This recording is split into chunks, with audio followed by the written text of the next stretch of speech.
Praise the Lord. எல்லோரும் நல்லா இருக்கீங்கன்னு நம்புகிறோம்.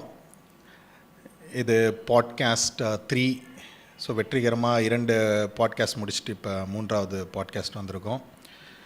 ஸோ இது பாஸ்டர் அலெக்ஸ், மேத்யூ. ஸோ இன்றைக்கி நம்ம நிறைய காரியங்கள் பேச இருக்கிறோம். முதலாவது என்ன அப்படின்னா சர்ச்சுடைய சின்ன ஒரு அப்டேட்டு. அதுக்கப்புறம் பார்த்திங்கன்னா நம்ம போன பாட்காஸ்ட்டில் க்ரியேஷன்ஸ் பற்றி பேசியிருந்தோம். இன்றைக்கி அந்த க்ரியேஷன்ஸுடைய இன்னும் இன்டெப்த்தான இன்னும் ஆழமான சில காரியங்களை பார்க்க இருக்கிறோம். ஸோ அதற்கு முன்னாடி முதலாவது என்ன அப்படின்னா நம்ம எல்லாருக்குமே தெரிந்தது போல் இப்போ இந்த ஏர் இண்டியா அந்த ஃப்ளைட் அந்த இன்சிடெண்ட்டில் 200க்கு மேலே நிறைய பேர் இறந்து போயிட்டாங்க. அந்த குடும்பங்களுக்கு எங்களுடைய ஆழ்ந்த அனுதாபங்கள். அவங்களுக்காக நாங்கள் ஜெபித்துக்கொள்கிறோம். தேவன் அந்த குடும்பத்துக்கு ஒரு நல்ல ஒரு சமாதானத்தை, அதாவது இறந்து போன அந்த குடும்ப மக்களுக்கு தேவன் தான் ஆறுதல் சொல்லணும். ஏன்னா நம்ம என்ன ஆறுதல் சொன்னாலும் அது கண்டிப்பாக அவங்கள சமாதானப்படுத்த போகிறது கிடையாது இந்த சூழ்நிலையில். ஆகவே தேவன் தான் அவங்களுக்கு சமாதானத்தையும் ஆறுதலையும் கொடுக்கணும். அதுக்காக ஜெபித்துக்கொள்வோம். சரி, இப்பொழுதும் சபையினுடைய கட்டுமான பணிகள் அதை குறித்து அப்டேட் கொடுக்கணுன்னா என்ன அப்டேட்ப்பா மேத்யூ? ஸோ ஆக்சுவலாக கடந்த 3 நாட்களாக பயங்கரமான மழை. ஸோ அந்த சூழ்நிலையும் அங்கே ஃபவுண்டேஷனில் சவுடு மண் போட்டு அந்த இது தான் போயிட்டுருக்கு. ஸோ ஒன்றும் நல்லா கூராட்டி இது பண்ணியிருக்காங்க. ஸோ ஜேசிபி வச்சு பண்ணியிருக்காங்க. ஸோ அதுதான் இப்போது லாஸ்ட் அப்டேட்டு. ஸோ பணிகள் தடையில்லாமல் நடந்துகிட்ருக்கு இல்லையா? ஆமாம், ஆக்சுவலாக போன வாட்டி அப்டேட் பண்ணும்போது ஃபவுண்டேஷன் போட்டிருந்தாங்க, ஒன்றும் மண்ணு கொட்டி கூராட்டில். ஸோ ஆனால் இந்த வாட்டி பார்த்திங்கன்னா மண்ணு கொட்டி கூராட்டி சரியாக போட்டுட்ருக்காங்க சொல்லி பார்க்குறோம். இந்த மழை விட்ட உடனே மேலே அந்த காங்க்ரீட் லேயர் மாதிரி போட்டு, ஃப்ளோருக்கு காங்க்ரீட் லேயர் மாதிரி போட்டு நல்லா அதை மிஷின் வச்சு நல்லா அடிச்சுட்டு அப்புறம் நெக்ஸ்ட்டு மேலே கட்ட ஆரம்பிப்பாங்க. சரி, ஓகே, நல்ல விஷயந்தான். ஸோ ஆகவே தடையில்லாமல் நடந்து கொண்டு இருக்குது. அதே போல் தேவைகளை அற்புதமாக தேவன் சந்திக்கிறார் இல்லையா? கண்டிப்பாக. ஆச்சரிய வகையில் நம்மளுக்கு பண தேவைகள் இருக்குது. அதையும் தேவன் சபை மக்கள் மூலமாகவும் வெளியில் இருக்கிற மக்கள் மூலமாகவும் அது தொடர்ந்து சந்தித்து வருகிறார் சொல்லி பார்க்குறோம். ஓகே, நல்ல விஷயம். ஸோ ஆகவே சபையின் கட்டுமான பணிகளுக்காக ஜெபித்து கொள்ளுங்கள். அதே போல் எங்களுடைய எல்லா ஊழியங்களுக்காகவும் ஜெபித்து கொள்ளுங்கள். குறிப்பாக இப்பொழுதும் ரீசெண்டாக ஒரு நியூ சாங் போட்டிருக்கோம், எங்கு செல்வேன் அப்படின்ற ஒரு பாடல். அது அலெக்ஸ் ரீகன் அஃபிஷியல் அந்த யூடியூப் சேனலில் இருக்குது. ஸோ நீங்கள் அதை கேட்டு அது உங்களுக்கு பிடித்திருந்தால் பலருக்கு அதை நீங்கள் ஷேர் பண்ணுங்கள். சரி, இப்போ நம்ம அந்த க்ரியேஷன்ஸ் பற்றி நம்ம போயிடலாம். ஸோ போன பாட்காஸ்ட்டில் என்ன பார்த்தோம் அப்படின்னா எப்படி தேவன் இந்த அண்ட சராசரத்தை படைச்சார் அப்படின்ற அந்த ஒரு முக்கியமான காரியத்தை நம்ம பார்த்துருந்தோம். அதாவது தேவனுடைய அந்த வல்லமையினால் ஒன்றுமில்லாததுலேருந்து எல்லாம் உருவாச்சு அப்படின்ற அந்த ஒரு காரியத்தை பார்த்தோம். அது மட்டும் அல்லாமல் எப்படி எர்த்தை, அதாவது பூமி ஒழுங்கின்மையாக இருந்த அந்த பூமியை எப்படி தேவன் ஒழுங்குபடுத்த தொடங்கினார் அப்படின்ற அந்த ஒரு காரியத்தையும் நம்ம பார்த்து வந்தோம். அப்படி பார்க்கும் பொழுது ஒவ்வொரு நாளை குறித்து நம்ம பார்த்தோம் இல்லையா? ஒவ்வொரு நாள் எப்படி, ஆமாம், அந்த ஒரு நாள் 24 மணி நேரமா இல்லைனா அது பல ஆயிரம் ஆண்டுகள் அப்படின்னு நம்ம பார்க்கும் பொழுது அதற்கான ஒரு தெளிவும் கிடச்சிது. என்ன அப்படின்னா அது ஒரு நாள் அப்படின்னும் பொழுது அது 24 மணி நேரமாக இருக்க வாய்ப்பு இல்லை அப்படின்றது நமக்கு புரிஞ்சுது. ஸோ அதற்கு காரணம் என்ன அப்படின்னா தேவன் அந்த 24 மணி நேரம் அப்படின்ற அந்த பூமிக்கு இருக்கக்கூடிய அந்த ஒழுங்கை எப்போ பண்ணுறாருன்னா 4வது நாளில் தான் பண்ணுறாரு. 4th டே தான் அதை பண்ணுறாரு இல்லையா? ஸோ ஆகவே அதை வச்சு நம்ம பார்க்கும் பொழுது அது ஒவ்வொன்றும் பல ஆயிரம் ஆண்டுகள் அப்படின்ட்டு நம்ம பார்க்குறோம். அது மட்டும் அல்லாமல் தேவன் 6 நாட்கள் பல காரியங்களை படைக்கிறாரு. மனிதனை 6வது நாள் படைத்து 7வது நாள் தேவன் ஓய்ந்திருந்தார். ஸோ அதன் மூலமாக நம்ம என்ன முடிவுக்கு வந்தோம் அப்படின்னா தேவன் ஓய்ந்திருந்த நாளிலிருந்து இந்நாள் வரைக்குமே நம்ம இருக்கக்கூடிய நாள் என்ன அப்படின்னா அந்த 7வது நாள் தான் அப்படின்றத நம்ம ரொம்ப தெளிவாக பார்த்தோம். அதுக்கு சில உதாரணம் நம்ம எபிரேயரில் பார்த்தோம். அது மட்டும் இல்லாமல் நம்ம கேட்ட கேள்வியே சூப்பரான கேள்வி. அது கடைசியாக பார்க்கும்போது என்னதுன்னா அந்த 6 நாட்களுக்கும் பார்த்திங்கன்னா சாயங்காலம் விடியற்காலம் ஆகி முதலாம் ஒவ்வொரு நாளும் முடியுது சொல்லி பார்க்குறோம். அதே மாதிரி 6ஆம் நாள் முடிந்தது சொல்லி பார்க்குறோம். ஆனால் 7ஆம் நாள் வந்து பார்த்தீங்கன்னா தேவன் ஓய்ந்திருந்தார் மட்டும்தான் போட்டிருக்கு தவிர அது முடிந்ததாக சாயங்காலம் விடியக்கிழமை 7ஆம் நாள் முடிந்தது சொல்லி எங்கேயும் போர்டில் சொல்லி கிடையாது. கரெக்ட். அதுதான் நம்ம வந்து நெக்ஸ்ட்டு நம்ம எபிரேயர் 3:4 வந்து பார்க்கும்போது 4ஆம் அதிகாரத்தில் பார்க்கும்போது தேவன் ஓய்ந்திருந்தார், அந்த ஓய்வு நாளில் தான் நம்ம இன்று வரைக்கும் இருக்கோம். யூஸ் பண்ணுற டேர்மே என்னதுன்னா டுடே சொல்லி யூஸ் பண்ணுறாங்க. இன்று அந்த இன்று, அதாவது மேத்யூ சொன்னது போல் என்ன அப்படின்னா அந்த மற்ற எல்லா நாளுக்குமே ஒரு முடிவு இருந்துச்சு. சாயங்காலமும் விடியற்காலமும் ஆகி ஒரு நாள் ஆச்சு, 2ஆம் நாள் ஆச்சு அப்படின்னு சொல்லிட்டு 6 நாளுக்கும் ஒரு தொடக்கம், ஒரு முடிவு இருந்துச்சு. ஆனால் 7ஆம் நாளுக்கு மட்டும் என்னென்னா தொடக்கம் மட்டும் தான் ஆயிருக்கு. ஆனால் அது என்ன ஆகலை அப்படின்னா முடிவுக்கு வரலை. ஸோ அதன் அடிப்படையில் நம்ம வந்து எபிரேயரை எடுத்து பார்க்கும் பொழுது அதில் பவுல் என்ன சொல்கிறாருன்னா, பழைய ஏற்பாட்டு காலகட்டத்தில் இருந்தவர்களும் இன்றில் தான் இருக்கிறாங்க, புதிய ஏற்பாட்டு காலகட்டத்தில் இருக்கிறவங்களும் இன்றில் தான் இருக்கிறாங்க, இன்றைக்கி நம்ம இருக்கிறதும் அந்த இன்றில் தான் இருக்கிறோம். ஆகவே அந்த இன்று வந்து என்ன ஆகலை, இன்னைக்கு வரைக்குமே அது முடியல. அப்படின்னா என்ன அர்த்தம் அப்படின்னா நம்ம வந்து இந்நாள் வரைக்கும் இருக்கிறது என்ன அப்படின்னா தேவனுடைய அந்த 7ஆவது அந்த ஓய்வு நாளில் தான் நம்ம வந்து இருக்கிறோம் அப்படின்றத நம்ம வந்து பார்க்குறோம். ஸோ அதன் அடிப்படையில் நம்ம பார்க்கும் பொழுது தேவன் படைத்த அந்த ஒவ்வொரு நாளும் பல ஆயிரம் ஆண்டுகள், அது 24 மணி நேரம் இருக்க வாய்ப்புகள் இல்லை அப்படின்றது ரொம்ப தெளிவாக தெரியுது. இதில் வந்து இன்னொரு கேள்வி என்ன இருக்குது அப்படின்னா, நிறைய பேர் கேட்குற ஒரு கேள்வி என்ன அப்படின்னா, குறிப்பாக இந்த 2 பேதுரு 3ஆம் அதிகாரம் 8ஆம் வசனத்தை வச்சு அந்த ஒவ்வொரு நாளும் ஏன் 1000 ஆண்டுகளாக இருக்கக்கூடாது?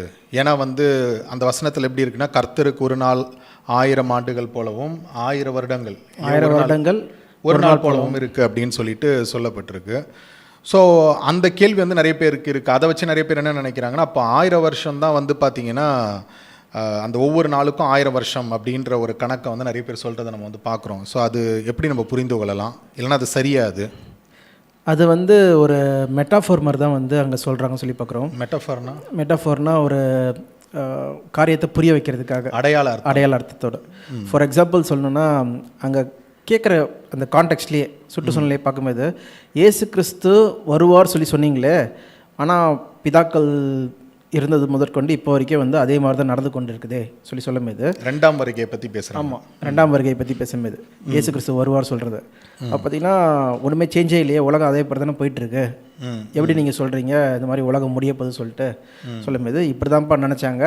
ஆனால் பார்த்தீங்கன்னா 1ஆம் உலகம் முடிஞ்சுது ஜலத்தினால, அதே மாதிரி 2ஆம் உலகம் வந்து அக்னிக்காக வைக்கப்பட்டிருக்கு சொல்லிட்டு அதுக்கப்புறம் தான் என்ன சொல்கிறார் சொல்லி பார்த்தீங்கன்னா 8ஆம் வசனத்தில் ஒரு நாள் 1000 வருஷம் போலவும் 1000 வருஷம் ஒரு நாள் போலவும் இருக்குது சொல்லிட்டு அடுத்த 9ஆம் வசனத்தில் பார்த்தீங்கன்னா தேவன் எதுக்காக தாமதிக்கிறார் சொல்லி பார்த்தீங்கன்னா எல்லாரும் மனம் திரும்பணும் சொல்கிறதுக்காக. அப்போ அங்கே சொல்ல வர்றது என்னதுன்னா, நம்மளுடைய டைம் ஃப்ரேம் மாதிரி அவங்களுக்கு கிடையாது, தேவனுக்கு கிடையாது.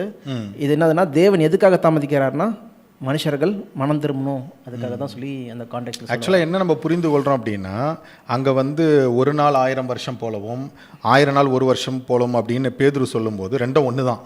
என்ன சொல்கிறாருன்னா, நம்மளுக்கு வந்து ஒரு நாள், அதாவது 1000 வருஷம் மாதிரி இருக்கிறது வந்து கடவுளுடைய பார்வையில் எப்படி இருக்குன்னா ஒரு நாள் மாதிரி இருக்குன்றாரு. ஆமாம் இல்லைங்களா? கிறிஸ்துவனுடைய பார்வையில் ஒரு நாள் மாதிரி இருக்குது அப்படின்னு சொல்லிட்டு சொல்கிறாரு. அதன் மூலமாக என்ன சொல்கிறாருன்னா, நமக்கு வந்து பல வருஷமாக அவர் இன்னும் வராமல் இருக்கிறது போல் இருந்தாலும் அவருடைய பார்வையிலேருந்து பார்க்கும்போது அது வந்து குறுகின ஆண்டுகள் தான். அவருக்கு வந்து ஆண்டுகள் கூட கிடையாது, ஒரு நாள் போல், இல்லையா? ஆமாம். ஸோ ஒரு சிம்பிள் உதாரணம் சொல்லணும்னா, இப்போ வந்து நம்மளுடைய பார்வையிலிருந்து எறும்பை பார்க்கும்போது எறும்பு வந்து ஒரு இடத்துலேருந்து இந்த இடத்துக்கு வர்றதுக்கு அது ரொம்ப நேரம் எடுத்து பல அடிகள் எடுத்து வச்சு தான் அது வந்திருக்கும். கிட்டத்தட்ட ஒரு 1000 ஸ்டெப்ஸ் எடுத்து வச்சு தான் கரெக்ட் அது வந்து ஒரு அடி வந்திருக்கும், இல்லையா? நம்ம வந்து ஒரே ஸ்டெப்பில் வந்து ஒரு செகண்டில் நம்ம என்ன செஞ்சுருப்போம்னா ஒரே ஸ்டெப்பில் நம்ம வந்து அந்த இடத்துக்கு போயிடுவோம். ஸோ அப்போ என்ன அப்படின்னா நம்முடைய பார்வையிலேருந்து பார்க்கும்போது அது வந்து அப்படியே மாறுது. ஆனால் வந்து எறும்புடைய பார்வையிலேருந்து பார்க்கும்போது என்னடா ரொம்ப நேரம் நம்ம நடந்துக்கிட்டே இருக்கிறோம், எவ்வளோ கஷ்டப்பட்டு போகிறோம் அப்படின்ற, ஒருவேளை நம்ம எறும்பாக இருந்தோம்னா அப்படி தான் நினைப்போம்னு நினைக்கிறேன். ஸோ இப்போ கடவுளுடைய பார்வையிலேருந்து பார்க்கும்பொழுது என்ன தெரியுது அப்படின்னா, அவருக்கு வந்து நாட்கள் நேரங்கள் கிடையாது. ஸோ அதனால் வந்து என்ன அப்படின்னா நமக்கு தான் வந்து இது பல ஆண்டுகள் இழுத்தடிச்சிட்டு இருக்கிற மாதிரி இருக்கே தவிர, மற்றபடி வந்து பார்த்தோன்னா எதுக்காக தேவன் இத்தனை ஆண்டுகள் நமக்கு வச்சிருக்கிறார் கிறிஸ்துவனுடைய 2ஆம் வருகைக்காக அப்படின்னு பார்க்கும்பொழுது மனம் திரும்புதலுக்காக தான். ஆமாம், என்னன்னா எல்லாருமே ரிப்பன்ட் ஆகணும், எல்லாரும் மனம் திரும்ப வேண்டும் சொல்கிறதுக்காக தான் தேவன் தாமதிக்கிறார் சொல்லி அடுத்த வசனத்திலே பார்க்குறோம். குறிப்பாக சபை மக்கள், ஆமாம், யாரெல்லாம் அழைச்சிருக்கிறாரோ அழைத்த எல்லாருமே உண்மையாக இல்லைல்ல. ஸோ அதனால் அவங்களாம் வந்து இன்னும் மனம் திரும்பணும், அவங்களாம் வந்து அந்த அழைப்பில் உண்மையாக இருக்கணும் அப்படின்றதுக்காக. சொல்லப்போனால் பேதுரு வந்து அதை எழுதுறதே யாருக்குன்னா சகோதரர்களுக்கு எழுதுறாரு, கிறிஸ்துவ விசுவாசிகளுக்கு எழுதுறாரு. ஆமாம். அப்படி எழுதும்போது பேதுரு என்ன சொல்கிறாருன்னா, நீங்கள் எல்லாம் மனம் திரும்பணும்ப்பா, எல்லாரும் இந்த அழைப்பில் நீங்கள் வந்துட்டீங்க, இந்த அழைப்பில் உண்மையாக இருங்க அப்படின்ற, சோர்ந்து போயிடாதீங்க, கடைசி வரைக்கும் நில்லுங்க. ஆமாம். ஸோ அதனால் வந்து அந்த பேதுருவில் சொல்லப்பட்ட அந்த ஒரு காரியம் இல்லையா, அதாவது 2 பேதுரு 3:8 சொல்லப்பட்ட காரியம் வந்து அதுக்கும் கிரியேஷன் டேஸ்க்கும் சம்மந்தம் கிடையாது இல்லையா, அதான் நம்ம புரிஞ்சுக்கிறோம். அங்கே வந்து என்ன சொல்கிறாருன்னா பொறுமையாக இருங்க அப்படின்றாரு. ஆமாம், அதான் இது ஆக்சுவலாக சொல்கிறபடி நிறைய பேர் இதான் மிஸ்லீட் பண்ணிக்கிறாங்க. அப்போ வந்து பார்த்திங்கன்னா ஒரு நாள் 1000 வருஷம் அந்த கணக்குன்னு எடுத்துக்கிறாங்க. ஆமாம், ஆனால் ரெண்டுமே ஒன்று தான். ஒரு நாள் 1000 வருடம் போலவும் பாருங்கள், 1000 நாள் ஒரு ரெண்டும் ஒன்று தான்ப்பா. 1000 வருஷம் ஒரு நாள், ஒரு நாள் 1000 வருஷம்.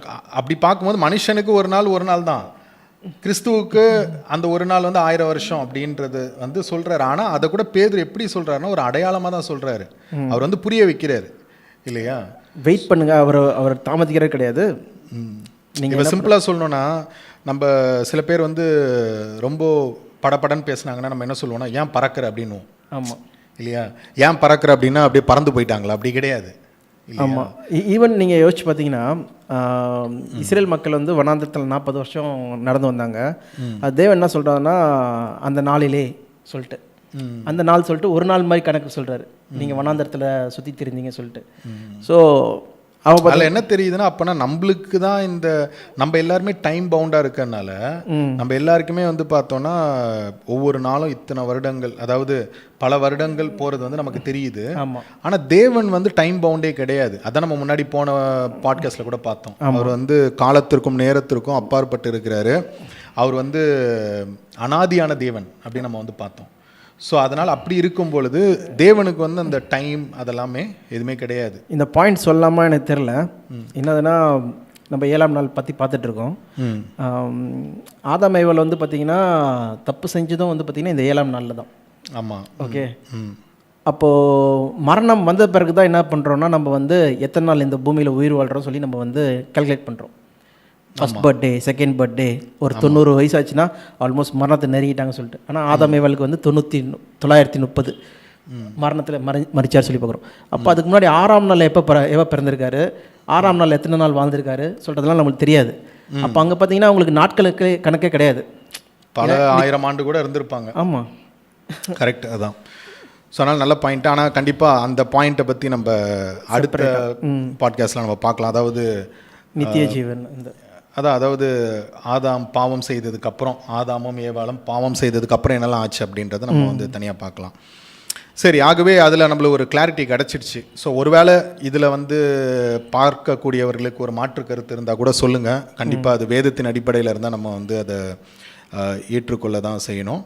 ஆனால் நம்ம என்ன புரிந்து கொள்கிறோம் அப்படின்னா, பேதுரு வந்து கிரியேஷனை பற்றி அங்கே பேசலை. பேதுரு பேசுகிற கண்ணோட்டம் என்ன அப்படின்னா பொறுமை, கிறிஸ்துவனுடைய 2ஆம் வருகை ஃபஸ்ட்டு. 2வது வந்து சபை மக்கள் நீங்கள் வந்து பொறுமையாக வெயிட் பண்ணுங்கள்.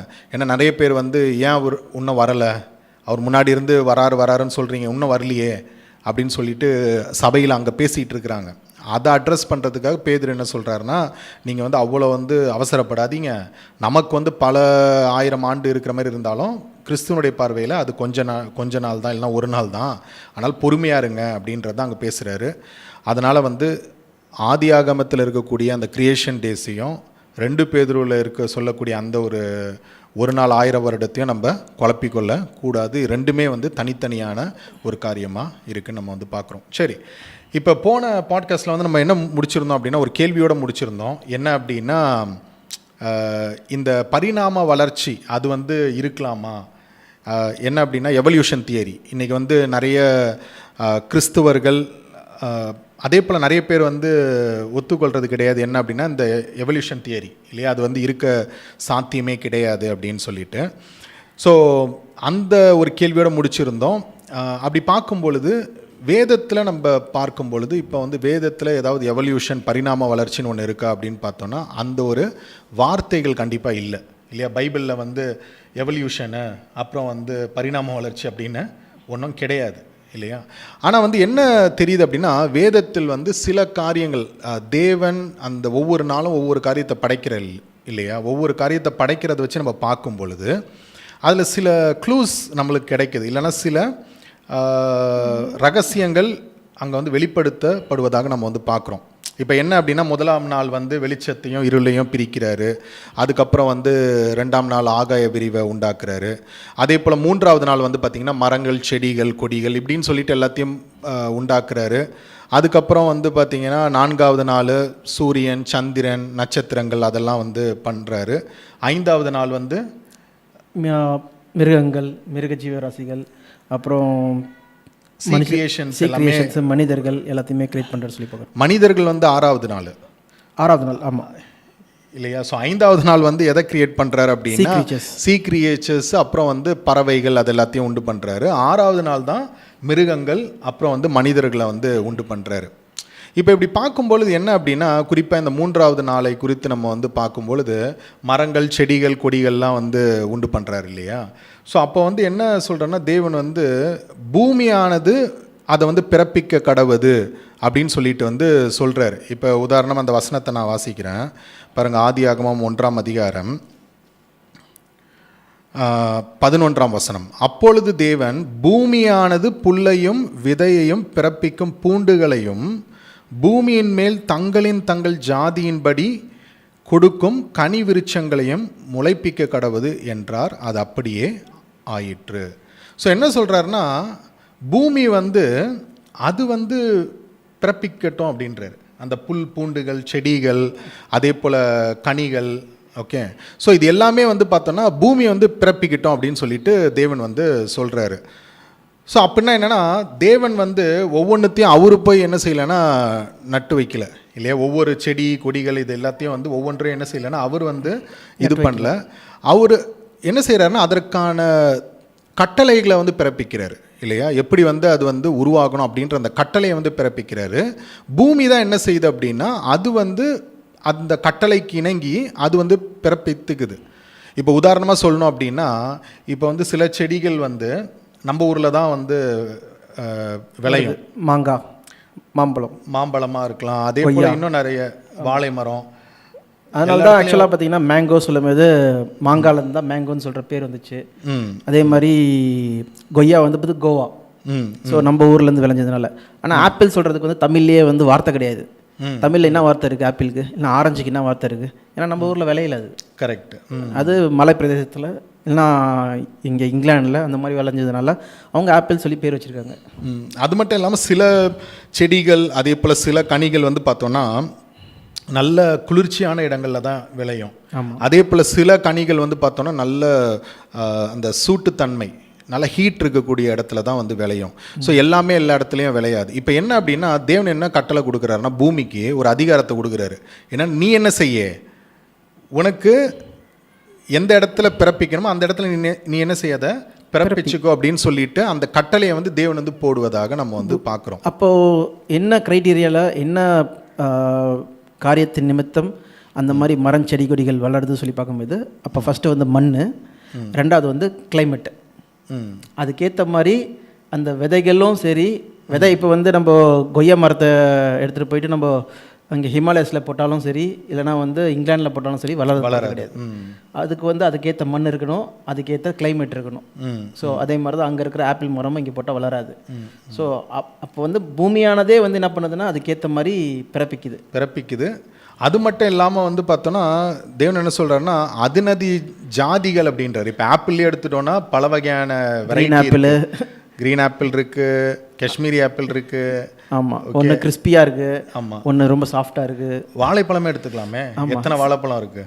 செவ்வாழை, அப்புறம் பச்சை பழம், நேந்திரம், வேற என்ன இருக்கு, அப்புறம் ரஸ்தாளி, சொல்லிக்கிட்டே போகலாம் இல்லையா? ஆனால் இந்த வாழைப்பழம்லாம் இவ்வளோ வெரைட்டி இருக்குன்றதே நிறைய பேருக்கு தெரியாது. நம்ம ஊரில் இருக்கிறவங்களுக்கு தெரியும். ஓகே, நம்ம ஊர்லேயே நம்ம வந்து சில இடங்களுக்கு போனோம்னா அவங்களுக்குலாம் கிடைக்கிறது இன்றைக்கி வந்து ஸ்டாண்டர்டாக என்ன வாழைப்பழம் கிடைக்குதுன்னா இந்த மாரிஸ் பழம் தான். ஆமாம், எங்கே போனாலும் மாரிஸ் தான். சில பேர்லாம் வெளியிலேருந்து இங்கே வரும்போது நம்ம இவ்வளோ வாழைப்பழம் இருக்குதுன்னு பார்த்தோன்னா அவங்களுக்கு அதிர்ச்சி ஆயிடுது, என்னடா இத்தனை வகையான வாழைப்பழம் இருக்குது அப்படின்ட்டு. ஆமாம். ஸோ அதை தான் இங்கே தேவன் என்ன சொல்கிறாருன்னா அதினதின் ஜாதியாக ரொம்ப அழகாக சொல்கிறாரு இல்லையா? பூமியின் மேல் தங்கள் ஜாதியின்படியே கொடுக்கும். இங்கிலீஷில் வந்து பார்த்தீங்கன்னா இன் இட்ஸ் கைண்ட் அப்படின்றாரு. அதனுடைய ஜாதியின்படி அதனுடைய கைண்டில் வந்து கொடுக்கும் அப்படின்றாரு. மாம்பழம் கூட நம்ம எடுத்துக்கலாம். இப்போ மாம்பழ சீசன் போயிட்டு இருக்கு, விதவிதமாக மாம்பழம் கிடைக்குது. மல்கோவா, அல்ஃபோன்சா, அப்புறம் சக்கரை கட்டியா அது ஒரு மாம்பழம் இருக்கு. ஓகே, அப்படியா? கேள்விப்பட்டதில்லை, இவர் சொல்றாரு ஏதோ. Okay okay. எங்கே கிடைக்குதுப்பா அது? எங்கள் வீட்லேயே ஒரு மரம் வச்சுருக்கோம்ப்பா. அப்படியா? ஓகே, கொண்டு வாங்க. இவ்வளோ நாள் இருந்து கொண்டு வந்ததே கிடையாது. கொடுக்குறோம். Okay okay. அதே போல் ருமானி இருக்குது. ருமானி, ஓகே. அதுக்கப்புறம் வந்து பார்த்தோன்னா நம்ம ஊரில் விளையிற நார்மல் கிளிமூக்கு இருக்குது. அதே போல் நிறைய இருக்குது. ஸோ இப்போ என்ன அப்படின்னா, இந்த மாதிரி நிறைய வகைகள் எல்லாமே என்ன செய்யுதுன்னா பூமி வந்து பிறப்பிச்சுக்குது இது இல்லையா? ஸோ இதே போல் நம்ம வந்து இது மரங்கள் மட்டும் நம்ம பார்க்குறோம். இப்போ மிருகங்களை எடுத்துக்கிட்டோம் அப்படின்னா கூட அதுக்கும் தேவன் என்ன சொல்கிறாருன்னா, இப்போ 24:25 ஆதியாகமம் 1:24-25 அதை தான் சொல்கிறார். என்னென்னா, பின்பு தேவன் பூமியானது ஜாதி ஜாதியான ஜீவ ஜந்துகளாகிய நாட்டு மிருகங்களையும் ஊரும் பிராணிகளையும் காட்டு மிருகங்களையும் ஜாதி ஜாதியாக பிறப்பிக்க கடவுது என்றார். அது அப்படியே ஆயிற்று அப்படின்றாரு. ஸோ அப்போ என்ன அப்படின்னா, மிருகங்கள் கூட எப்படி இருக்குன்னா, அதையும் வந்து பூமி பிறப்பிக்கிட்டோம், அதுவும் வந்து பார்த்தோன்னா அதன் ஜாதியில் வந்து என்ன ஆகட்டும் வரட்டும் அப்படின்றாரு. ஸோ அதனால தான் எலிஃபென்ட்ஸில் கூட பார்த்தோன்னா ஆஃப்ரிக்கன் எலிஃபென்ட் இருக்குது, இந்தியன் எலிஃபென்ட் இருக்குது, பிக்மியஸ் எலிஃபென்ட் இருக்குது. அது ஹைட்டே 10 அடிக்கு மேலே வளராதான். ஓ, பிக்மியஸ். அப்படியா? எலிஃபென்ட். ஓகே. எந்த இடத்துல அது வர்றது? அது இந்தோனேஷியாவில். Okay okay. சுமத்ரா தீவு அந்த சைடில் இருக்கிறது. ஸோ அப்போ என்ன அப்படின்னா, மிருகங்களில் கூட இந்த வேறுபாடுகள் இருக்குது. அதே போல் நம்ம பறவைகளை எடுத்துக்கிட்டோன்னா அதுலேயும் நிறைய வகையான பறவைகள் இருக்குது. காகங்கள்லேயே நிறைய வகையான காகங்கள் இருக்குது. அதே போல் ஈகிள்ஸில் கழுகுகள்லேயே நிறைய வகையான கழுகுகள் இருக்குது. ஈவன் குரங்குல எத்தனையோ வகையான குரங்குகள் வந்து இருக்குன்னு பார்க்கணும். பூனை, நிறைய வகையான பூனைகள் இருக்குது. எறும்பு எடுத்துக்கலாமே, எறும்புலேயே எத்தனையோ. இப்போ எறும்பு எக்ஸாம்பிள், கட்டெறும்பு, ஆமாம், கருப்பு எறும்பு, எக்கச்சக்கமான எறும்புகள் இருக்குது. இப்போ என்னன்னா, தேவன் வந்து ஒவ்வொரு எறும்பை போய் உண்டாக்கல. ஓகே, கட்டெறும்பு, ஓகே, அடுத்தது red hands, okay, worker hands, பீஸா இல்லையா, அதுவே எத்தனையோ இல்லையா. ஒர்க்கர் பீ இருக்குது, குவீன் பீ இருக்குது. அது வந்து ஒரே செக்மெண்ட்டில் வர்றது. அதில் வந்து ஆஃப்ரிக்கன் பீ சொல்லி ஒன்று இருக்குது. அது டிஃப்ரெண்ட்டாக பெருசாக இருக்குது. இல்லை, அதில் கூட பார்க்கும்போது நமக்கு என்ன தெரியுதுன்னா, ஒவ்வொன்றும் அதனுடைய வேலைகளை செய்யுது. கரெக்ட், அதனுடைய வேலைகளை செய்யுது. ஆமாம், அதுக்குன்னு சோல்ஜர்ஸ் இருக்காங்க. அதே போல் எறும்பு வகைகளில் கூட வந்து பார்க்கும்போது அப்படிப்பட்ட ஒரு டீம் ஒர்க் வந்து இருக்கிறத நம்மளால் பார்க்க முடியுது. அப்போ என்ன தெரியுது அப்படின்னா, தேவன் வந்து இது ஒன்னொன்னுத்தையும் வந்து இப்படி பண்ணல. அதே போல் இன்னொரு உதாரணம் கூட நம்ம சொல்லணும்னா, போலார் பியர் சொல்லலாம். போலார் பியர் வந்து பார்த்தோன்னா குளிர் பிரதேசத்தில் மட்டும்தான் அதால் உயிர் வாழ முடியும் இல்லையா, மற்ற இடத்துல முடியாது. அதே போல் நம்ம வந்து கேமல்ஸ், ஒட்டகம் எடுத்துக்கிட்டோன்னா அது வந்து பார்த்தோன்னா டெசர்ட்டில் தான் இருக்கும் இல்லையா, பாலைவனத்தில் தான் அதால் அது வருது. அது சமாளிக்கலாம் மேபி குளிர் பிரதேசத்தில். ஆனால் வந்து போலார் பேரை தூக்கி பாலைவனத்தில் விட்டால் என்ன செத்து போய்டும், 2 நாளில் அப்புறம் காலி ஆயிரும் இல்லையா. ஸோ அப்போ என்ன நம்மளுக்கு தெரியுதுன்னா, பூமி தான் அதை வந்து பிக் பண்ணிக்குது. அப்போது ஆக்சுவலாக வந்து என்ன நம்மளுக்கு அதுலேருந்து ஒரு ஹிண்ட்டு கிடைக்குது, ஒரு காரியம் வெளிப்படுத்தப்படுது அப்படின்னா, தேவன் வந்து ஒவ்வொன்றுத்தையும் தனித்தனியாக போய் பண்ணல இல்லையா, ஒவ்வொரு வெரைட்டியாக வந்து தனித்தனியாக இது பண்ணல. அவர் என்ன செய்கிறாருன்னா, அதற்கான அந்த கட்டளைகளை தான் தேவன் வந்து போடுறாரு இல்லையா. அதுக்கான ஃபார்முலாவை கொடுத்துட்டாரு. ஒரு கட்டளை வந்து போடுறாரு. அந்த கட்டளையை வந்து அது என்ன செய்யுதுன்னா, அது வந்து தொடர்ந்து அது வந்து நடப்பித்து கொண்டு இருக்கிறத வந்து நம்மளால் பார்க்க முடியுது. அதுக்கு ஒரு எக்ஸாம்பிள் கூட ஒன்று பார்த்தோம்ல, இதில் நீதிமொழிகள் 8:29 சமுத்திரத்துக்கு கூட அவர் வந்து கட்டளை போட்டிருக்கிறாரு. என்ன அப்படின்னா, அதனுடைய அலைகள் வந்து இதுக்கு மேலே வரக்கூடாது அப்படின்னு சொல்லிட்டு சமுத்திரத்துக்கு கூட கட்டளை போட்டிருக்கிறாரு. ஸோ அதே போல் வந்து பார்த்தோன்னா, வானங்களுக்கும் தாவீது சொல்கிறார், வானங்களுக்கும் வந்து அவருடைய கட்டளைகள் வந்து இருக்குது அப்படின்றார், நியமங்கள் இருக்குது அப்படின்றார். ஸோ எல்லாமே தேவன் போட்ட அந்த கட்டளைகள் தான். அந்த கட்டளைகளை வந்து எல்லா கிரியைகளும் என்ன செய்யுது அப்படின்னா, சிருஷ்டிப்புகளும் அதை வந்து பின்பற்றி கொண்டு இருக்குது. ஸோ இதுலேருந்து என்ன நம்ம புரிந்து கொள்கிறோம் அப்படின்னா, பைபிளில் வந்து பரிணாம வளர்ச்சி அப்படின்றது ஒன்று இல்லைனா கூட, எவல்யூஷன் அப்படின்ற ஒரு கான்செப்ட் இல்லைனா கூட, இந்த மிருக ஜீவன்கள், அதே போல் பறவைகள், அதே போல் இந்த காட்டு மரங்கள், செடிகள், கொடிகள், இது எல்லாமே வந்து பார்த்தோன்னா பூமியானது பிறப்பிக்க கடவுதுன்னு சொல்லிட்டு தேவன் பூமிக்கு தான் அந்த கட்டளையை கொடுத்துருக்கிறாரு. அப்போ பூமி என்ன செய்யுது அப்படின்னா, அதனுடைய மண்ணுக்கு ஏற்றபடி ஒவ்வொரு இடத்துல ஒவ்வொரு மிருக ஜீவன்களை அது வந்து பிறப்பிக்குது. கடலுக்கும் அந்த கட்டளை இருக்குது. கடல் சீக்ரியேஷன்ஸ் பண்ணும்போது கூட தேவன் அதை தான் சொல்கிறாரு, அதன் ஜாதியாக என்ன செய்யணும்னா பிறப்பிக்க கடவுதுன்றாரு. ஸோ அதனால தான் வந்து மீன்லேயே நிறைய வகைகள் இருக்குல்ல. ஆமாம், மீன்ல எக்கச்சக்கமான வகைகள் இருக்குது. ஆமாம், இது ஷார்க்கே எடுத்துக்கிட்டிங்கன்னா வந்து ஒரு ஷார்க்கில் ஹேமர் ஹெட் ஷார்க்குன்னு சொல்லி ஒன்று இருக்குது. இன்னொன்று வந்து ரொம்ப லாங் டெயில் ஷார்க் சொல்லி ஒன்று இருக்குது. டிஃப்ரெண்ட் வகையில் ஷார்க்ஸே இருக்குது. ஸோ டைகர் ஷார்க்கு, இல்லைனா வந்து ஒயிட் ஷார்க்கு, கிரேட் ஒயிட் சொல்லுவாங்க. அது நிறைய பேர், சில பேர் ஷார்க் கூட சாப்பிட்றாங்களே. ஆமாம், சுறா புட்டு. ஓகே. ஸோ என்ன அப்படின்னா, இந்த மாதிரி நிறைய வகையான கடல் மிருகங்கள் இல்லைன்னா கடலில் வாழும் ஜீவன்கள் எடுத்துக்கிட்டோன்னா கூட அதுலேயும் வந்து பார்த்தோன்னா அதுவே வந்து பிறப்பிச்சிருக்கு. அப்போ இதிலேருந்து என்ன தெரியுது அப்படின்னா, ஆக்சுவலாக வந்து எவல்யூஷனில் ஒரு கான்செப்ட் இருக்குது. என்ன அப்படின்னா நேச்சர்ஸ் செலெக்ஷன் அப்படின்ற ஒரு கான்செப்ட். ஸோ இது வந்து பார்த்தோன்னா எவல்யூஷனில் இருந்து வரக்கூடிய ஒரு கான்செப்டாக இந்த ஒரு கான்செப்ட் இருக்கிறத வந்து நம்ம வந்து பார்க்குறோம். ஓகேவா? ஆக்சுவலாக எவல்யூஷனாலே வந்து அவங்க என்ன சொல்கிறதுனா நேச்சரோட செலெக்ஷன் தான் சொல்கிறாங்களே, அதான பேஸே. ஆமாம். ஸோ அப்படி பார்க்கும்போது இங்கே வந்து பூமியானது பிறப்பிக்க கிடவுது, சமுத்திரமானது பிறப்பிக்க கிடவுது சொல்லும்போது அது நேச்சுரல் செலெக்ஷன் தானே காடும் கொடுக்குறாரு. ஆமாம் ஆமாம். ஸோ ஆக்சுவலாக ஒத்து போகுது அந்த வகையில் பார்க்கும் பொழுது, அந்த எவல்யூஷன் கான்செப்ட் படி பார்க்கும் பொழுது அந்த நேச்சர் செலெக்ஷன் கான்செப்ட் கண்டிப்பாக ஒத்து போகுது. எப்படி வந்து நேச்சர் செலெக்ஷனில் அதாவது நேச்சரே வந்து செலக்ட் பண்ணிக்குது, இந்தந்த கிளைமேட்டுக்கு இந்தந்த ஜீவன்கள் இருக்கணும், இந்தந்த கிளைமேட்டுக்கு இந்தந்த மரங்கள் இருக்கணும், செடிகள் இருக்கணும்னு சொல்லிட்டு நேச்சரே எப்படி செலக்ட் பண்ணிக்குதோ, சொல்லப்போனால் பைபிள் வந்து அது முன்னாடியே சொல்லிடுச்சு. அவங்க எவல்யூஷன் கான்செப்டை கொண்டு வரதுக்கு முன்னாடியே பைபிளே அந்த ஒரு விஷயத்தை தான் சொல்லியிருக்கு. ஆமாம். ஆனால் இதில் பெரிய ஒரு கேள்வி ஒன்று இருக்குது. என்ன அப்படின்னா, நிறைய பேர் எவல்யூஷனை நம்பாமல் இருக்கிறதுக்கு ஒரு காரணம் என்ன அப்படின்னா, அப்போ நீங்கள் வந்து மனுஷனும் வந்து அப்படி நேச்சரே செலக்ட் பண்ணிடுச்சா? ஏன்னா வந்து எவல்யூஷன் கான்செப்ட் படி பார்த்தோன்னா என்னென்னா, ப்ரைமேட்ஸ்லேருந்து தான் மனுஷங்க வந்தாங்கன்றாங்க, அதாவது குரங்குலேருந்து மனுஷங்க வந்தாங்க அப்படின்னு சொல்லிட்டு சொல்கிறாங்க. ஸோ அப்போ நீங்கள் அதையும் சொல்கிறீங்களா அப்படின்னு சொன்னால் நம்ம அதை சொல்லலை இல்லையா? அதை பற்றி நம்ம நெக்ஸ்ட் வரலாம். ஆமாம், நல்ல ஒரு பாயிண்ட். ஆக்சுவலாக நிறைய பேர் கேட்குறது என்னதுன்னா, பரிணாம வளர்ச்சியின்படி அதன்படி எவல்யூஷன் படி என்னன்னு சொல்லி பார்த்தீங்கன்னா, குரங்குலேருந்து தான் மனுஷன் வந்தான் சொல்கிற ஒரு தியரி இருக்குது.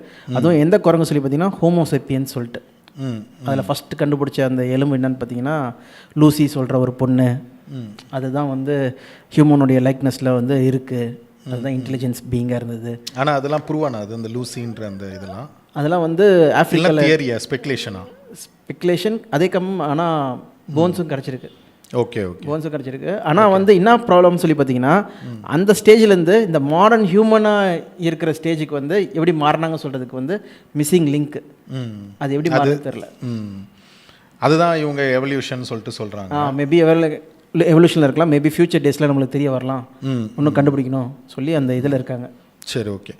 ஸோ ஆனால் நம்ம ஒரு விஷயத்தில் ரொம்ப தெளிவாக இருக்கோம். என்ன அப்படின்னா, அதாவது இயற்கை தேவன் வந்து பூமிக்கு கட்டளை கொடுத்துருக்கிறாரு. அந்த கட்டளையின்படி பூமி வந்து அது வந்து அதற்கேற்றபடி அது பிறப்பிச்சிருக்கு. அது வந்து மண்ணிலிருந்து வந்திருக்கு. அது மரங்களாக இருக்கலாம், செடிகளாக இருக்கலாம், மிருக ஜீவன்களாக இருக்கலாம், பறவைகளாக இருக்கலாம், அதே போல் மீன்களாக இருக்கலாம், எது வேணாலும் இருக்கலான்ட்டு நமக்கு தெரியுது. சரி, இப்போ இதில் இன்னொரு கேள்வி கூட என்ன அப்படின்னா, அந்த சமயத்தில் தேவன் இதெல்லாம் படைக்கிறார்ல, இப்படி படைக்கும் பொழுது அந்த சமயத்தில் தேவன் வந்து எல்லா மிருகங்களுக்கும் என்ன உணவு கொடுத்துருந்தார் அந்த சமயத்தில்? பசும்புல். Okay, plants. ஏன்னா நிறைய பேர் என்ன நினைக்கிறாங்கன்னா, அப்போத்துலேருந்தே நான்வெஜ் கொடுத்துட்டாரு.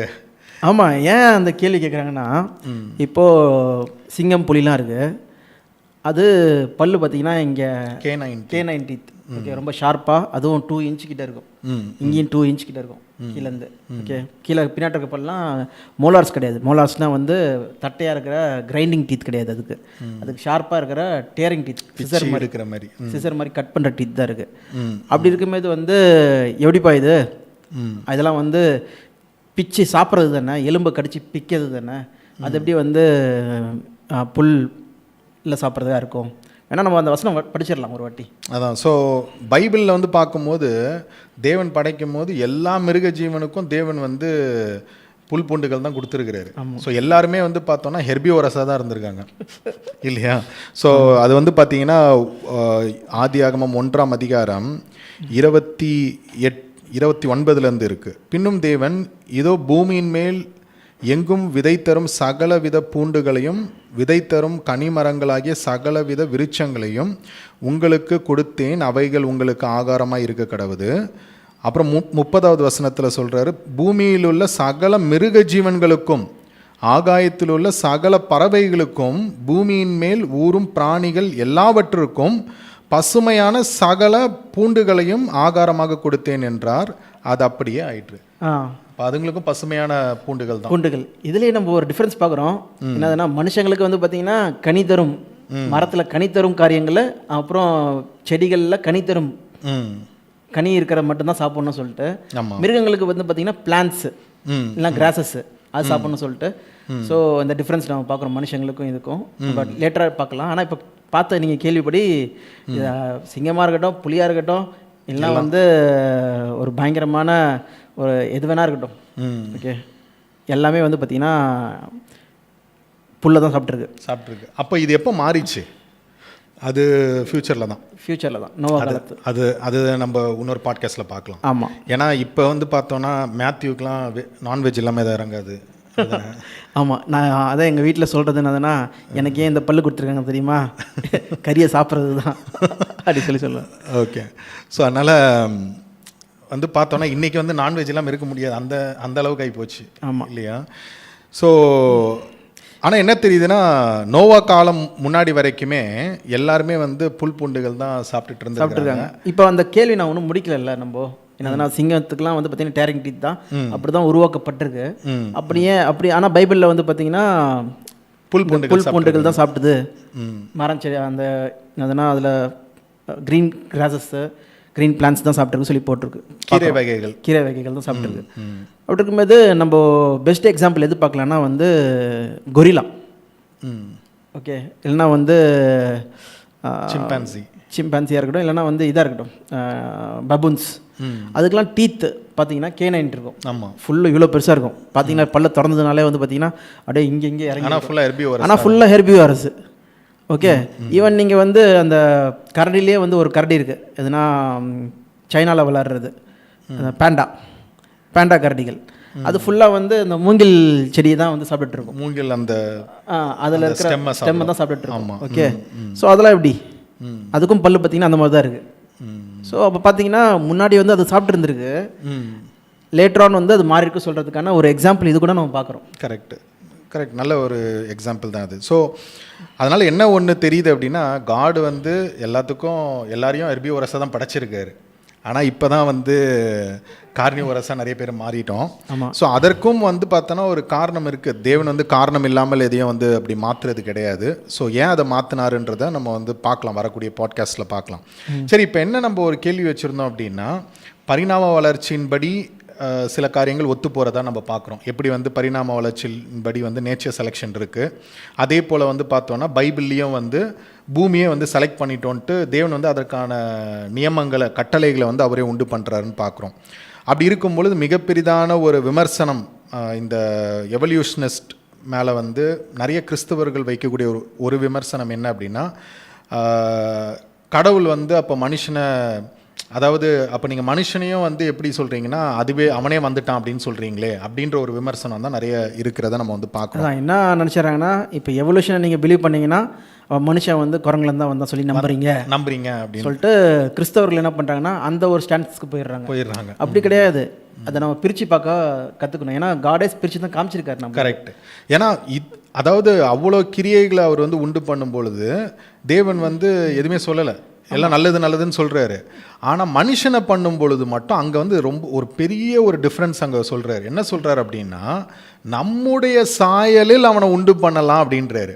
இன் ஆர் லைக்னஸ். ஆமாம், அதில் வந்து இன்னொரு பாயிண்ட் கூட, ஆக்சுவலாக மற்ற எல்லாத்துக்குமே வந்து பூமி பிறப்பிக்கட்டும்ன்றாரு.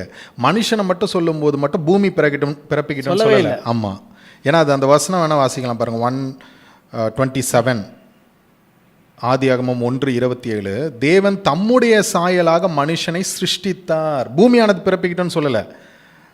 எவ்வளோ க்ளீனாக இருக்குது. தேவன் தம்முடைய சாயலாக மனுஷனை சிருஷ்டித்தார், அவனை தேவ சாயலாகவே சிருஷ்டித்தார், ஆணும் பெண்ணுமாக அவர்களை சிருஷ்டித்தார். ஆமாம், அப்போது அதுலேயே வந்து என்ன தெரியுதுன்னா எவ்வளோ பியூட்டி, நம்மளை வந்து தேவன் விசேஷமாக படைச்சிருக்கிறாருன்றதுக்கு தேவனே நேரடியாக நம்மளை படைச்சதுலேருந்தே நம்ம எவ்வளோ ஸ்பெஷல்ன்றது தெரியுது. ஆமாம், நம்மளை வந்து சும்மா இவால்வ் வரட்டும் சொல்லலை, ஆகலை. இதுதான் வந்து மோஸ்ட்டாக கிறிஸ்டியன்ஸ் வந்து புரிஞ்சிக்க வேண்டிய ஒரு பாயிண்ட். ஆமாம், என்னென்னா மற்ற எல்லாமே வந்து இவ்வளோ ஆயிருக்கு தான், மற்ற எல்லாமே வந்து பரிணாம வளர்ச்சியின்படி வந்திருக்கு தான்.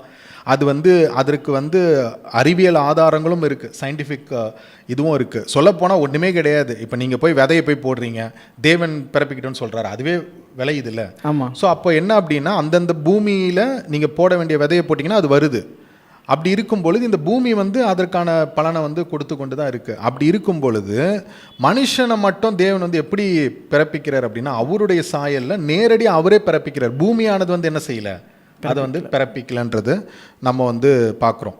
ஸோ அதனால் அதில் ஒரு தெளிவு இருக்கணும். என்ன அப்படின்னா, பரிணாம வளர்ச்சியின்படி என்னதான் இந்த பூமியில் இருக்கக்கூடிய அந்த பறவைகள், செடிகள், மரங்கள், கொடிகள், மீன்கள் எல்லாம் வந்தாலும் மனுஷனை மட்டும் தேவன் விசேஷமாக படைச்சிருக்கிறாருன்றத அதை வித்தியாசம் படுத்துறதுக்காக தான் ஆதியாகமம் 1:27 என்ன சொல்கிறார் அப்படின்னா, மனுஷனை தம்முடைய சாயலாக சிருஷ்டித்தார், தேவ சாயலாக சிருஷ்டித்தார் அப்படின்ட்டு ரொம்ப தெளிவாக அதை சொல்லியிருக்கிறாங்க.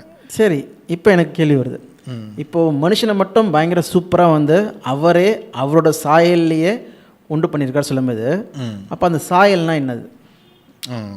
நல்ல ஒரு கேள்வி. ஆக்சுவலாக வந்து சாயல் அப்படின்னு சொல்லும் பொழுது அதுலேயும் ஒரு குழப்பம். என்ன அப்படின்னா, நம்ம இருக்கிற மாதிரி தான் தேவன் இருக்கிறாரு, இல்லைனா அவர் இருக்கிற மாதிரி தான் அந்த அவுட்டர் அப்பியரன்ஸ் வந்து இருக்குது, அதனால் வந்து தேவனும் அப்படி தான் இருக்கிறாரு, அதனால் நம்மளும் அப்படி இருக்கிறோம் அப்படின்ட்டு நிறைய பேர் என்னென்னா அந்த சாயல் இல்லைனா அந்த இமேஜை வந்து எப்படி எடுத்துக்கிறாங்கன்னா, அவுட்டர் அப்பியரன்ஸை வச்சு எடுத்துக்கிறாங்க. ஓகே, இல்லையா? ஸோ ஆனால் வந்து பார்க்கும் பொழுது தேவன் எப்படி இருந்தார்னு யாருக்குமே தெரில. சொல்லப்போனால் ஆதாம் கூட தெரில, ஆதாம் கூட சத்தத்தை தான் கேட்குறான், இல்லையா? தேவனை இயேசு கிறிஸ்து ஒரு இடத்துல சொல்கிறாரு, தேவனை வந்து ஒருவரும் ஒருபோதும் கண்டதில்லை, மனிதன் யாரும் கண்டதே கிடையாது. ஆமாம், தேவனை வந்து யாருமே பார்த்ததே கிடையாது. ஸோ தேவன் எப்படி இருக்கிறாருன்னு நமக்கு தெரியல. ஸோ அது மட்டும் இல்லாமல் இந்த சாயலில் தான் வந்து பார்த்தோம்னா நிறைய, அதான் மனுஷனுடைய இந்த அவுட்டர் அப்பியரன்ஸை வந்து பார்க்கும் பொழுது இதில் வந்து பார்க்கும் பொழுது என்ன தெளிவாக தெரியுது அப்படின்னா, இதில் வந்து அதற்கான பலவீனங்களும் இருக்குது, அதற்கான லிமிட்ஸ் இருக்குது. ஓகேவா? ஸோ நம்ம வந்து லிமிட்டடாக என்ன ஆகிட்டோன்னா பேக்டாக இருக்கும் அந்த பாடியில், இல்லையா? எப்படி சொல்கிறோம்னா, இப்போ ரன்னிங்காக இருக்கட்டும், ஒரு மேக்ஸிமம் நம்மளால் வந்து 40 km ஸ்பீட் தான் போக முடியும். நம்ம பார்வை பார்த்திங்கன்னா வந்து ஒரு லிமிட்டோட தான் இருக்குது. அது ஒன்று. அதே போல் வந்து பார்த்தோன்னா இன்னொரு வசனத்தில் கூட என்ன சொல்லப்பட்டிருக்குன்னா, மனுஷனும் முகத்தை பார்க்கிறான், தேவனும் இருதயத்தை பார்க்குறாரு. ஸோ நமக்கு வந்து முகம்தான் தெரியும், ஏன்னா நம்ம வந்து ஃபிசிக்கல் பாடியில் இருக்கிறோம். நம்மளுக்கு வந்து இமேஜ்னா இதுதான், நம்மளோட இமேஜ்னா இதுதான். ஆனால் தேவன் வந்து எதை பார்க்குறாருன்னா முகத்தை இல்லை, நம்ம இருதயத்தை பார்க்குறாராம். அவர் ஆவியில் இருக்கிறாரு.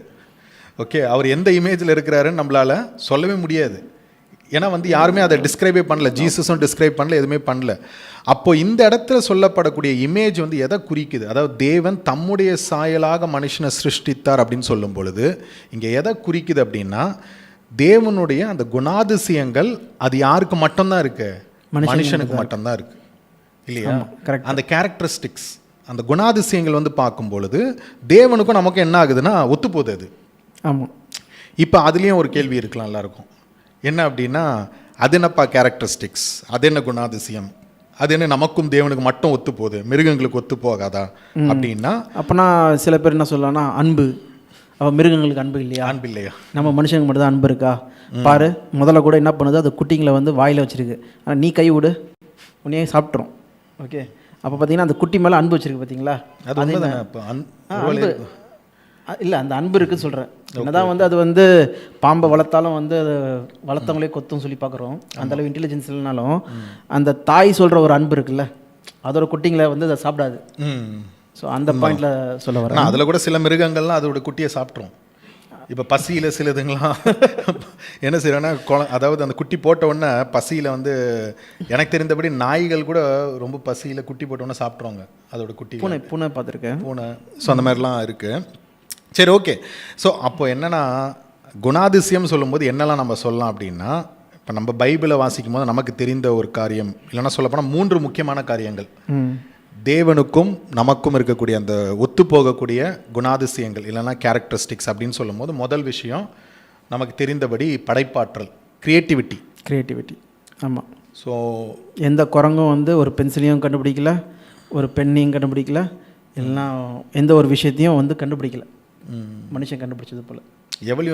எவல்யூஷனிஸ்ட் என்ன சொல்லிடுவாங்க, அதான் மனுஷன் கண்டுபிடிச்சிருக்காங்கல்ல, நம்ம தான் குரங்கு அப்படின்றவாங்க. அதான் நம்ம இல்லைன்னு சொல்லிட்டோம்ல, தேவன் என்னோட சாயலில் நான் உங்களை உருவாக்குறேன்னு சொல்லிட்டார்ல.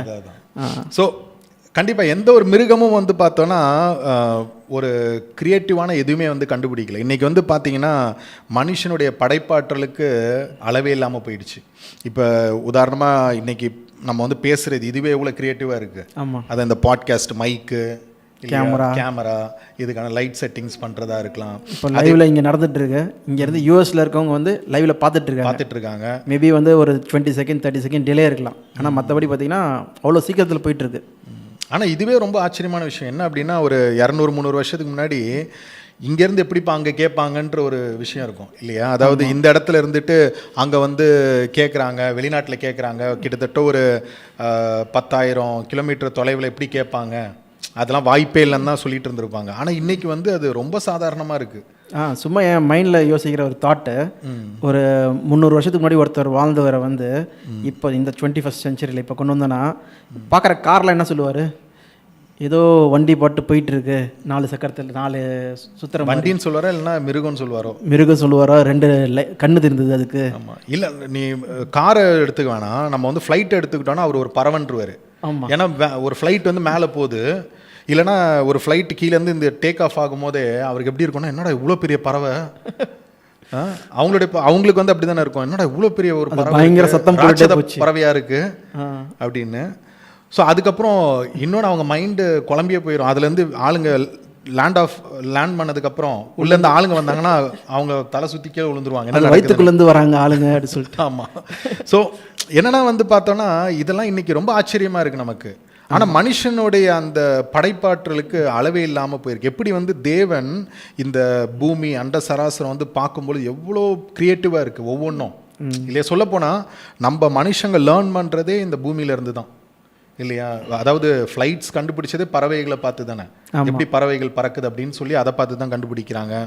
அதுக்கப்புறம் வந்து அந்த கார்ஸ் கூட பவர் கூட ஹார்ஸ் பவர்னு வச்சுருக்கிறாங்க. ஹார்ஸ் பவர் அது மட்டும் இல்லாமல் அந்த நம்மளுடைய சயின்ஸே வந்து பார்த்திங்கன்னா ஃபிசிக்கல் லாஸை பேஸ் பண்ணி தான் நம்ம சயின்ஸே இருக்குது ஆக்சுவலாக. அதை அந்த ஃபிசிக்கல் லாஸை கற்றுக்கிட்டு அதன்படி அவங்க செஞ்சாங்க அப்படின்னா அதற்கான நல்ல பலன் பார்க்குறாங்க. ஆமாம், கிடைக்குது. இப்போ நம்ம பேசுகிற அந்த ஃபோனில் வந்து பார்த்திங்கன்னா வைஃபை கனெக்ஷன், அந்த ரேடியோ ஃப்ரீக்வன்சியாக இருக்கட்டும், இதெல்லாம் ஃபிசிக்ஸில் இருக்குது. அதை ரைட்டாக யூஸ் பண்ணும்போது இந்த ஒரு டிரான்ஸ்மிட்டரு, இந்த ஒரு ரிசீவரு மூலமாக நம்ம பண்ணோன்னா இது வச்சுக்கலாம் சொல்லி அவங்க யூஸ் பண்ணுறாங்க சொல்லி பார்க்குறோம். ஆமாம், ரொம்ப அற்புதமாக இருக்குது. அது மட்டும் இல்லை, இன்றைக்கி வந்து ஆர்டிஃபிஷியல் இன்டெலிஜென்ஸ் அது வேறு வந்துடுச்சு. அவன் ரெப்ளிகேட் பண்ணுறான். என்னதுன்னா நம்மளோட நியூரான்ஸ் எப்படி ஒர்க் ஆகுது பிரெயினில், அதை அப்படியே நம்ம வந்து ரெப்ளிகேட் பண்ணோன்னா வந்து அப்போது இந்த ஆர்டிஃபிஷியல் இன்டெலிஜென்ஸும் பார்த்தீங்கன்னா யோசிக்க ஆரம்பிச்சிடும் சொல்லி அவன் வந்து நம்மளிருந்து கற்றுக்குறாங்க. அதை கற்றுக்கிட்டு நம்மளுடைய யோசனையிலேருந்து. ஆமாம், அது மட்டும் இல்லாமல் அப்படி யோசிச்சுட்டு இப்போ என்ன செய்கிறாங்கன்னா அவங்களோட கற்பனை காரியங்களெல்லாம் ஆர்டிஃபிஷியல் இன்டெலிஜென்ஸில் கொண்டு வந்துடுறாங்க. ஆமாம், பூனை பேசுகிற மாதிரி, நாய் பேசுகிற மாதிரி இல்லையா? ஸோ அந்த மாதிரிலாம் வந்து இன்றைக்கி வந்து கொண்டு வந்துடுறாங்க. அதே போல் பெரிய பெரிய ஆளுங்களை குட்டி குழந்த மாதிரி காட்டுறாங்க. ஆமாம், ஆர்டிஃபிஷியல் இன்டெலிஜென்ஸு. ஸோ இது எல்லாமே வந்து பார்த்தோன்னா பயங்கரமான ஒரு படைப்பாற்றலை குறிக்குது மனுஷன். இது நம்ம யோசிக்கும் போது பாபேல் கோட்டையில் வந்து கூட பார்த்தீங்கன்னா தேவன் இறங்கி வந்து பார்க்குறாரு மனுஷன் என்ன செய்கிறான்னு சொல்லிட்டு. பார்க்கும்போது அந்த பெரிய கோபுரத்தை கட்டுறாங்க. அப்போது இவனால் கூடாத காரியம் ஒன்றும் இல்லை போல இருக்கு. So nothing is impossible for him சொல்லிட்டு என்ன பண்ணுறாருன்னா அங்கே லாங்குவேஜை வந்து கொடுத்து பிரிச்சிடுறாரு. இல்லைன்னா பயங்கர டெவலப்மெண்ட் அப்பயே போயிருப்பாங்கன்னு நினைக்கிறேன். ஆமாம், இது மேபி இந்த அறிவு பெருக்கம் முடிவு காலத்தில் வரணுன்ட்டு தானியேல் 12 நாளில் சொல்கிறது படி தேவன் வந்து அந்த அறிவு பெருக்கம் முடிவு காலத்தில் வர்றதுக்காக இவ்வளோ நாள் விட்டு வச்சுருந்துருக்கிறாரு. இன்றைக்கி என்ன ஆயிருக்குன்னா அந்த அறிவு பெருக்கம் வந்து ஃப்ளட் கேட்ஸ் மாதிரி ஓப்பன் ஆகிடுச்சு.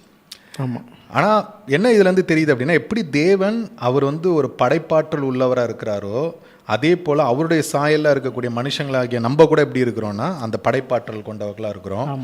இப்போ உதாரணமாக இப்போ நாளைக்கே ஏதாவது நாய் பூனை அதெல்லாம் வந்துட்டு நம்மள மாதிரி கிரியேட்டிவ் ஆகிடுச்சுன்னு எப்படி இருக்கும்? வாய்ப்பு இருக்கா? அது வாய்ப்பே கிடையாது. அதான் வாய்ப்பு இல்லை. அது மனுஷங்க தான், மனுஷன் தேவ சாயல் இருக்கு. ஆமாம் ஆமாம். ஆனால் சில பேர்லாம் சொல்லிட்டு இருக்காங்களே குரங்க கூட பேச வைக்க போகிறோம்.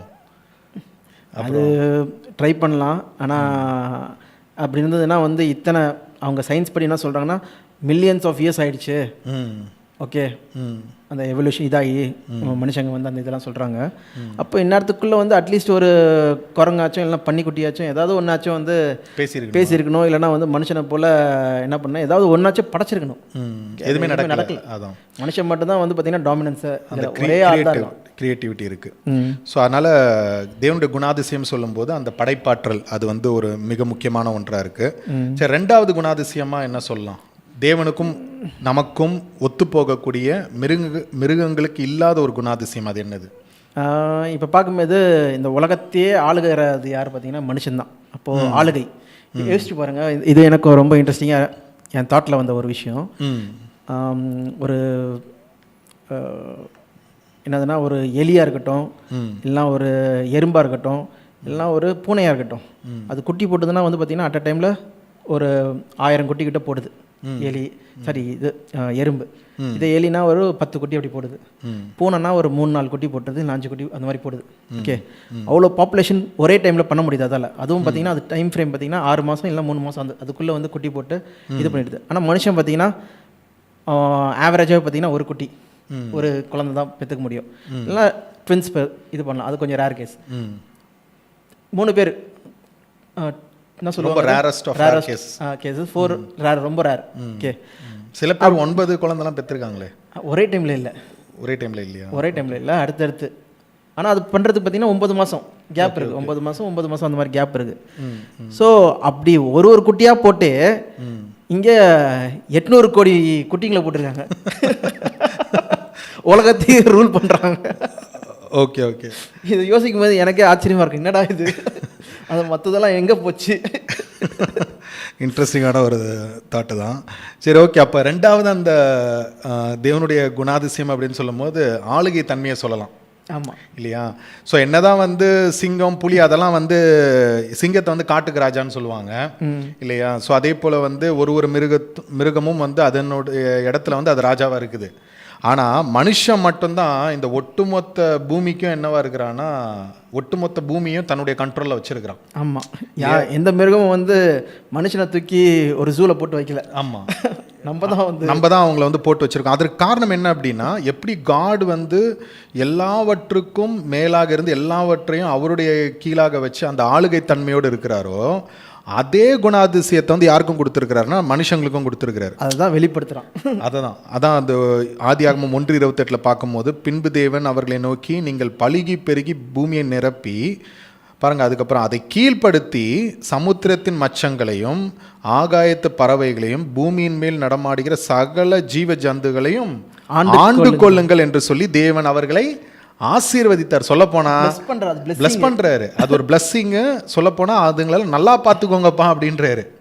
உன் கையில பொறுப்பு கொடுத்துருக்கேன். ஆனா இன்னைக்கு நல்லா பார்த்துக்க மாட்டிருக்காங்க இல்லையா? நிறைய மிருகங்கள் எப்படியோ சர்க்கஸ்ல போயிருது. அதுக்கப்புறம் நிறைய மிருகங்களை மிஸ்யூஸ் பண்ணுறாங்க. ஆமாம் இல்லையா? ஸோ அது எல்லாமே மாறிடுச்சு. அது எப்போ ஆதாம் பாவம் செஞ்சானோ அப்போ மாறுது.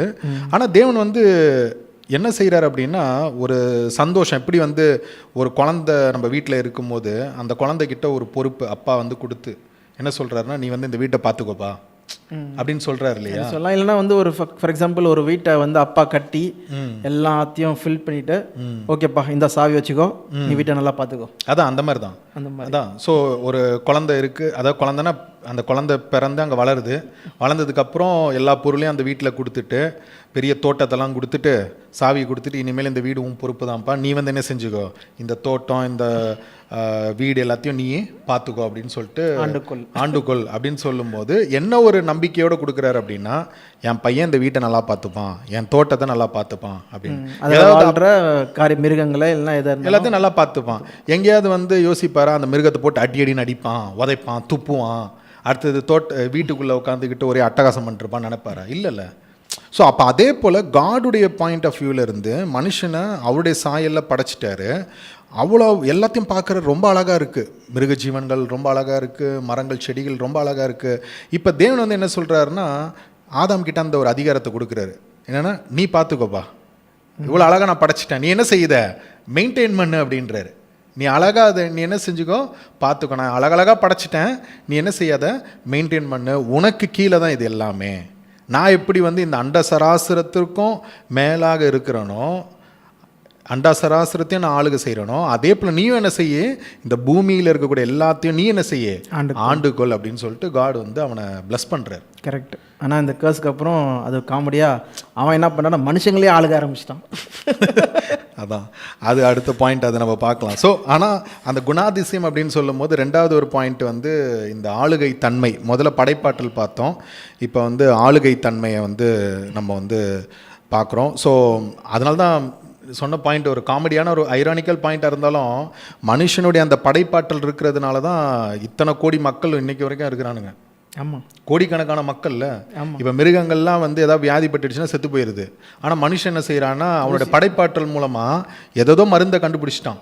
ஆமாம், ஆப்ரேஷன் பண்ணி ஏதாவது பண்ணியாச்சும் பழச்சிக்கிறான். இப்போ உதாரணத்துக்கு அந்த கோவிட் நம்ம எடுத்துக்கலாம். கோவிட் வரும்போது இதே வந்து கோவிட் மாதிரியான ஒரு விஷயம் வந்து மிருகங்களுக்கு வந்து அப்படியே ஃபுல்லாக ஸ்ப்ரெட் ஆயிருந்துச்சுன்னா அந்த சொல்லப்போனால் நிறைய மிருகங்கள் அப்படி எக்ஸ்டெண்ட் கூட ஆயிருக்கு. ஆமாம், அதாவது பூமியில் இல்லாதபடிக்கு அதனுடைய வகைகள்லாம் அழிஞ்சே போயிருக்கு.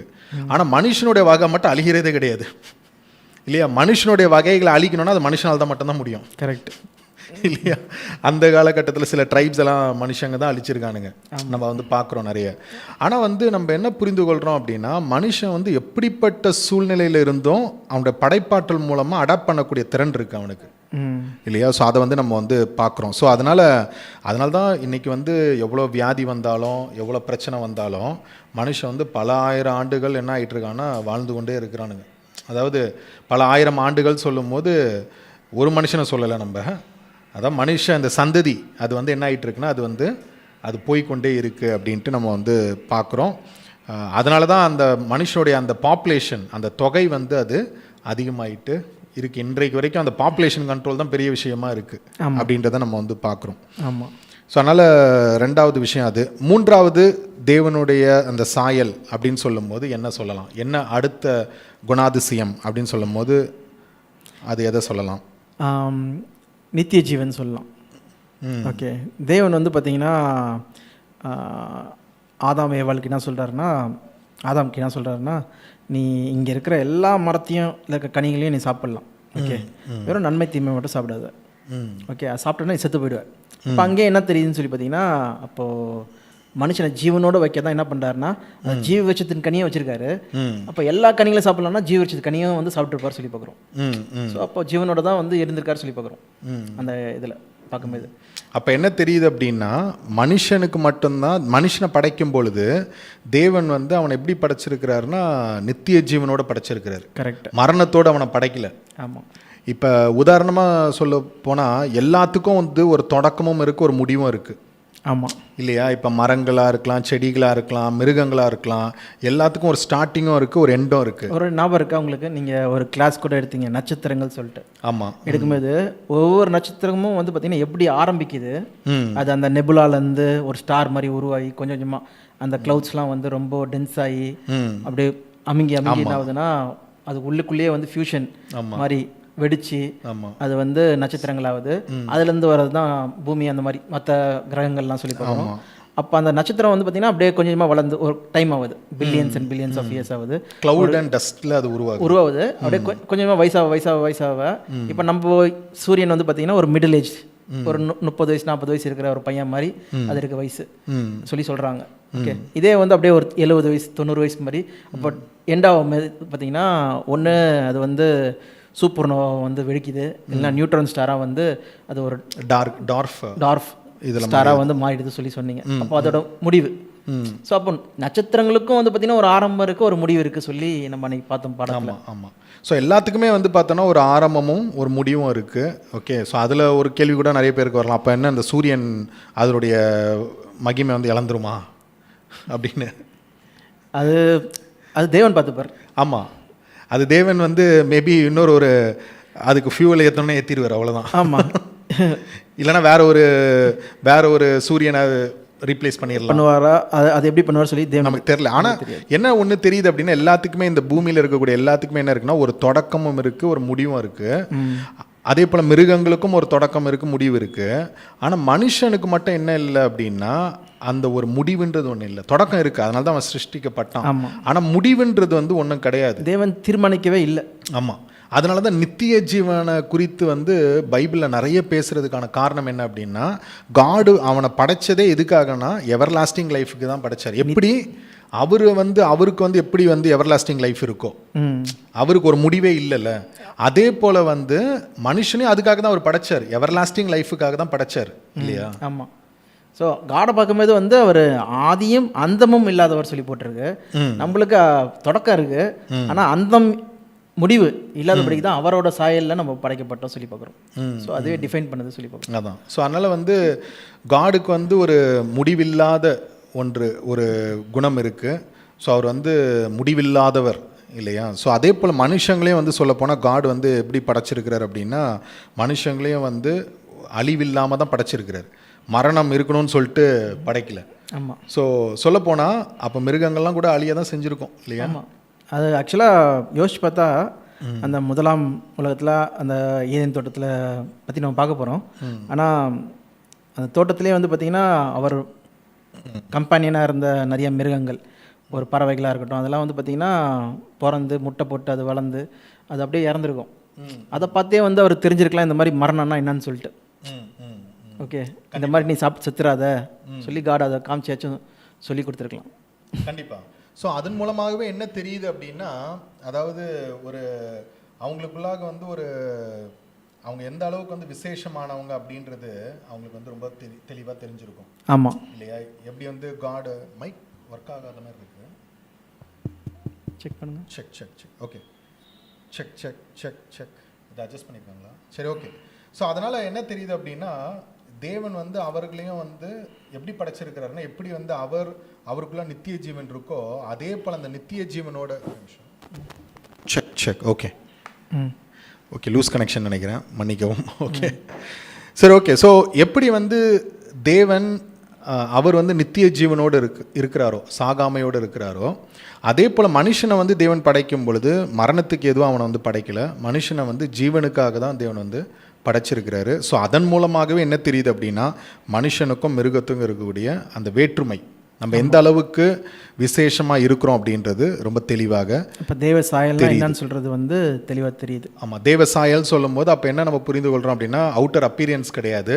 ஏன்னா நீங்கள் அவுட்டர் அப்பியரன்ஸ் நீங்கள் எடுத்துக்கிட்டிங்கன்னா, சொல்லப்போனால் மிருகத்துக்கும் நமக்கும் ஒரே அப்பியரன்ஸ் தான் இல்லையா? எப்படி நமக்கு 2 கண் இருக்குது, 2 காது இருக்குது, மூக்கு, ஹார்ட். ஆமாம், சொல்லப்போனால் குரங்குகள்லாம் நிறைய சிம்பான்சிலாம் நம்மள மாதிரி தான் இருக்குது.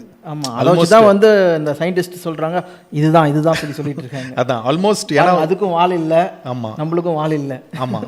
அதே போல் அது சில இதோடைய பிஹேவியர்ஸ் கூட நம்மளுடைய ஹியூமன் பிஹேவியர்ஸ் மாதிரி தான் இருக்குது. பசி எடுக்கும்போது சாப்பிடுது, ஓகே, தூக்கம் வருது, களைப்பாகுது, ஓகே. ஸோ அப்படி இருக்கும்போது மிருகங்களுக்கும் நமக்கும் வந்து பார்த்தோன்னா அவுட்டர் அப்பியரன்ஸில் மேபி கொஞ்சம் டிஃப்ரென்ஸ் இருக்குது, ஓகே, இல்லைன்னு கிடையாது, ஆனால் ஆல்மோஸ்ட் சேம் தான். அதனால தான் நீங்கள் பிரசங்கியில் பார்க்கும்போது சாலமன் சொல்கிறாரு, அவைகளுக்கும் இவைகளுக்கும் ஏக சம்பந்தம் உண்டுன்றாரு. அவைகளுக்கும் இவைகளுக்கும் சொல்லும்போது மிருகங்களுக்கும் மனுஷனுக்கும் என்ன இருக்கான், ஏக சம்பந்தம் உண்டு. அது எப்படி இருக்கோ அப்படி தான் நம்மளும் இருக்கிறோம் அப்படின்றாரு சொல்கிறாரு. அதுக்கு அடுத்த பாயிண்ட்ல என்ன சொல்கிறாருன்னா, அதே வசனத்திலேயே எங்கன்னா பிரசங்கி 3:11 நினைக்கிறேன். அடுத்த வசனத்துல என்ன சொல்கிறாருன்னா, அவைகள் சாகிறது விதமாய் தான் நாமும் சாகிறோம்னு சொல்லிட்டு. ஆமாம், அப்போ அவர் கம்பேர் பண்ணுறது எதுனா சொல்லி பார்த்தீங்கன்னா மரணத்தை கரெக்ட், எக்ஸாக்ட்லி, நல்ல ஒரு பாயிண்ட். ஆக்சுவலாக மனுஷன் வந்து அதுக்காக படைக்கப்படல, ஆனால் மனுஷன் இப்போ எப்படி ஆயிட்டான் அப்படின்னா, பாவம் செஞ்சதுனால எப்படி மிருகங்கள் சாகுதோ அதே போல் மனுஷன் என்ன ஆயிட்டான், அதுங்க மாதிரி ஆயிட்டான் அப்படின்னு சொல்லிட்டு சாலமன் வந்து சொல்லி, அதனால மீனிங்லெஸ்ன்றாரு இந்த வாழ்க்கையை. ஐயோ ஐயோ அப்படின்றாரு, இவ்வளோ பயங்கரமாக படைச்சிட்டு அவனை மரணத்துக்காக படைச்சிங்க அப்படின்னு சொல்லிட்டு மாதிரி அவர் கேட்குறாரு, சொல்லி வேதனைப்படுறாரு ஆக்சுவலாக. ஆனால் தேவன் அதுக்காக அவங்கள வந்து படைக்கல. மனுஷனை தேவன் படைச்சதற்கான நோக்கமே அவன் நித்தியமாக வாழ்கிறதுக்கு ஆளுகை செய்து அவன் வந்து நிரந்தரமாக இந்த பூமியை சுதந்திரித்து கொள்ளணும் அப்படின்ட்டு தான் தேவன் வந்து படைச்சாரு. ஸோ ஆகவே வந்து நம்ம என்ன பார்க்குறோம் அப்படின்னா, குணாதிசயம் சொல்லும்போது, அதாவது தேவனுடைய சாயல் சொல்லும்போது அது வெளியான தோற்றம் கிடையாது, வெளிப்படையான தோற்றம் இல்லை, தேவனுடைய இந்த குணாதிசயங்கள் தான் இருக்குன்றத நம்ம வந்து ரொம்ப தெளிவாக பார்க்குறோம். இதில் வந்து நீங்கள் ஒரு பாயிண்ட் சொன்னீங்க என்னென்னா வந்து அன்புலாம் மிருகங்களுக்கு இருக்குது அப்படின்னு. அப்படி பார்த்தாலும் அல்டிமேட் அன்பு யார்கிட்ட இருக்குன்னா மனுஷங்கிட்ட தான் இருக்குது இல்லையா? ஆமாம். இப்போது ஃபார் எக்ஸாம்பிள் இது கிரேக்கத்தில் வந்து அகப்பே அன்பு சொல்லுவாங்கள்ல. ஆமாம், அகாப்பே. ஸோ அதாவது எதையும் எதிர்பார்க்காத எதிர்பார்க்காத அன்பு, ஒரு சித்தாந்தத்தை கொண்டு இருக்கிற அன்பு. இப்போ 2 பேர் பார்த்துருக்கவே மாட்டாங்க, திடீர்னு வந்து 2 பேரும் ஒரே தமிழ் பேசுகிறவங்களா இருந்தாங்கன்னா வந்து ஒரு அன்பு வந்து ஓகே ஒரு அன்பு வந்துடும். ஃபாரின் ஆனால் அனிமல்ஸோட அன்பு வந்து பார்த்தோன்னா இன்ஸ்டிங்க்ட் தான், அது இன்ஸ்டிங்க்ட் பேஸ்டு லவ் தான் அது. இங்கே பக்கத்து தெருவுலேருந்து இன்னொன்று நாய் வந்துச்சுனாலே கொலைக்க ஆரம்பிச்சிடும். ஸோ அதனால் அதுங்களுடைய லவ் எல்லாமே இன்ஸ்டிங் பேஸ்ட் லவ்வாக தான் இருக்குது. ஆனால் வந்து மனிதர்கள் தான் வந்து பார்த்தோன்னா தேவனுடைய சாயலில் இருக்கிறதுனால அந்த யோசித்து அன்பு செலுத்தக்கூடிய, அதே போல் இன்ஸ்டிங் பேஸ்ட் லவ்வும் இருக்குது. அப்படி இல்லைனாலும் வந்து மன்னித்து ஏற்றுக்கொள்ளக்கூடிய அளவுக்கு அந்த வித்தியாசங்கள். அதனால தான் நம்ம என்ன சொல்கிறோன்னா மனுஷனுடைய அன்பு தான் இருக்கிறதுலே அதிகம். ஆனால் இன்றைக்கி வந்து நிறைய பேர் சொல்லுவாங்க மிருகங்களே இவ்வளோ அன்பாக இருக்குது, மனுஷங்க மிருகம் மாதிரி ஆகிட்டாங்க. அது காரணம் மனிதர்கள் தான். நம்மளுடைய தவறுகள், பாவங்கள், இது எல்லாமே வந்து மனிதனுடைய யோசனைகளை வந்து இன்னும் சீர்குலைத்து கீழே தள்ளிடுச்சு. அதில் எந்த ஒரு மாற்று கருத்தும் இல்லை, சந்தேகம் இல்லை. ஆனால் தேவன் ஆதாமை படைக்கும் பொழுது அவனை வந்து பரிபூர்ணமாக படைச்சார். அன்பு அவங்ககிட்ட எப்படி இருந்திருக்கும்? பரிபூர்ணமாக தான் இருந்திருக்கும். எப்படி அவர் அவ்வளோ அன்பு, பரிபூர்ண அன்பு நம்ம மேலே வைக்கிறாரோ, அதனால தானே கிறிஸ்துவே அனுப்புனார். இவ்வளோ பாவம் செஞ்சு நம்மளுக்காக ஏன் கிறிஸ்துவ அனுப்பியிருக்கணும்? அனுப்புனாரே. அப்போ தேவனுடைய அந்த பரிபூர்ண அன்பு வந்து அந்த இடத்துல வெளிப்படுது. ஸோ ஆகவே குணாதிசயங்கள் தான் அங்கே தேவனுடைய சாயல் அப்படின்ட்டு நம்ம வந்து ரொம்ப தெளிவாக பார்க்குறோம். ஸோ ரொம்ப டைம் ஆயிடுச்சுன்னு நினைக்கிறேன். நம்ம இதோட நிறைவு செய்வோம். அடுத்த பாட்காஸ்ட்டில் வந்து நம்ம நிறைய பேசணும்னு வச்சுருந்தோம். ஏதேன் தோட்டத்தில் இருக்கக்கூடிய நிறைய அந்த நதிகள் பற்றிலாம் பேசலாம்னு நினச்சிருந்தோம். ஆமாம், சூப்பரான விஷயங்கள்லாம் நிறைய இருக்குது. ஸோ மேபி நம்ம வந்து அந்த நதிகள் அதெல்லாமே வந்து நம்ம கிரியேஷன்ஸ் இந்த டாப்பிக்லேயே மேபி தேர்டில் ஃபஸ்ட் இது second creation. So third creation டாப்பிக்கில் வந்து அதை வந்து பார்க்கலாம். ஸோ அதனால் இப்போ நீங்கள் கேட்ட இந்த காரியங்கள் உங்களுக்கு பிரயோஜனமாக இருக்கும்னு நம்புகிறோம். ஸோ ஒருவேளை இதில் வந்து உங்களுக்கு ஏதாவது சந்தேகம் இருந்தால் அதை கேளுங்க. ஒருவேளை இதில் வந்து உங்களுக்கு மாற்று கருத்து இருந்தால் அதையும் வந்து சொல்லுங்கள். வேதத்தின் அடிப்படையில் அது சரியாக இருந்துச்சுன்னா கண்டிப்பாக நம்ம ஏற்றுக்கொள்ள தான் செய்யணும். ஆகவே அதை நாங்கள் ஏற்றுக்கொள்ள தயாராக இருக்கிறோம். அதே சமயத்தில் எங்களுடைய முதல் பாட்காஸ்ட்டில் வந்து ஒரு சகோதரர் வந்து எங்களோட சாட்சிகளை கேட்டிருந்தார். நீங்கள் சாட்சி சொன்னீங்கன்னா அது நிறைய பேருக்கு பிரயோஜனமாக இருக்கும் அப்படின்ட்டு, சகோதரர் ஃப்ராங்க்கு. ஸோ ஆகவே நாங்கள் தனியான ஒரு பாட்காஸ்ட்டில் எங்களோட சாட்சிகள் 2 பேருடைய சாட்சிகளை வந்து நாங்கள் எப்படி இந்த ஊழியத்துக்குள்ளே வந்தோம், எப்படி இந்த ஃபெய்த்தில் நாங்கள் வந்தோம் அப்படின்றத நாங்கள் ஷேர் பண்ணுறோம். ஸோ அதே போல் உங்களுக்கு ஏதாவது எங்ககிட்ட இருந்து தெரிந்து கொள்ளணும், ஏதாவது வந்து நீங்கள் சொல்லணும்னு நினச்சிங்கன்னா அதை வந்து தெரியப்படுத்துங்க. மீண்டுமாக அடுத்த பாட்காஸ்ட்டில் சந்திப்போம். நீங்கள் எங்களுக்காகவும் எங்கள் ஊழியங்களுக்காகவும் சபையின் கட்டிட பணிகளுக்காகவும் ஜெபித்துக் கொள்ளுங்கள். தேவன் தாமே உங்களை ஆசீர்வதிப்பாராக. தேங்க்யூ. See you. தேங்க்யூ.